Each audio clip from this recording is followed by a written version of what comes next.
Harper Audio presents Left of the Bang by Claire Lowdon, read by Emily Lucienne. Left of the bang, a military term for the build-up to an explosion. On a left-right timeline, preparation and prevention are left of the bang. Right of the bang refers to the aftermath. 1. Her father's arms around her, his voice vibrating through his chest and into hers. "I'm here, Tinker, I'm here." Her bleeding toenail, open like a birthday card. 2.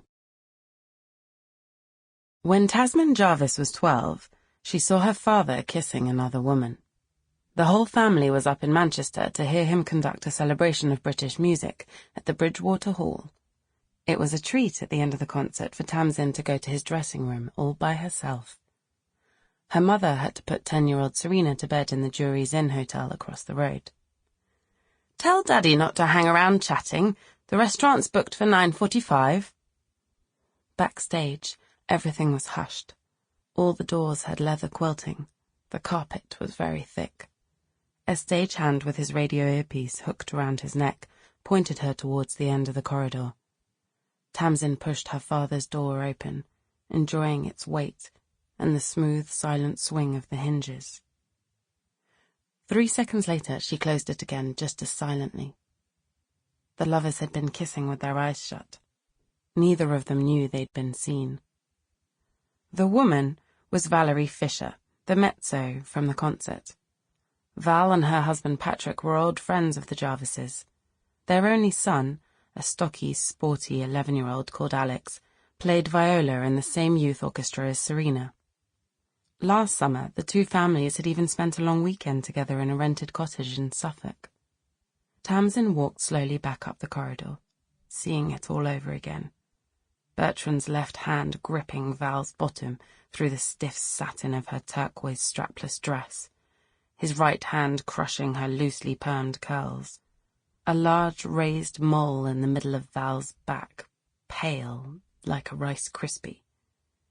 The kiss itself, muscular, forceful, almost angry, as if they were fighting one another with their mouths. In the foyer, she sat down on the floor next to the ice cream stand and tried to think.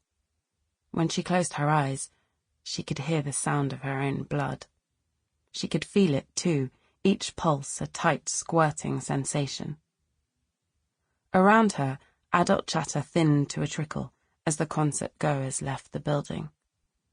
Tamsin stayed where she was, eyes still closed. A hoover began its melancholy drone. "Tamsin?" It was her father. He was still wearing his black trousers, but he'd swapped his tux and dress shirt for a loose grey tunic. He held out one of his big hands for Tamsin to haul herself up with. "What are you doing down there?" "We have to go," said Tamsin. "We'll be late for supper." For 5 years she told no one. Tamsin was frightened, of the pain that disclosure would cause her mother, of the possibility of divorce, a condition that ranked in her 12-year-old mind as second only to cancer. Most of all, she was frightened of her father's anger, which she realized would no longer be familiar, beneficent anger of grown-up to child, father to daughter, but real, unbounded, adult anger. She hated being alone with him. Car journeys were the worst, prisoner in the passenger seat on the way home from school, her father asking about her day, trying to make her laugh. He was his usual garrulous, ebullient self, fond of hyperbole, susceptible to sentiment, domineering, opinionated, funny, warm. Tamsin could see nothing in his demeanour to suggest that here was a man with a terrible secret, and this was what made him truly monstrous. Bertrand wasn't as relaxed as he appeared. He was worried.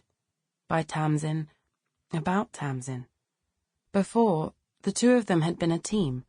Now she was nervy and skittish, slow in conversation, unwilling to meet his eye. If he hugged her, she hugged back, but she no longer... Sample complete. Ready to continue?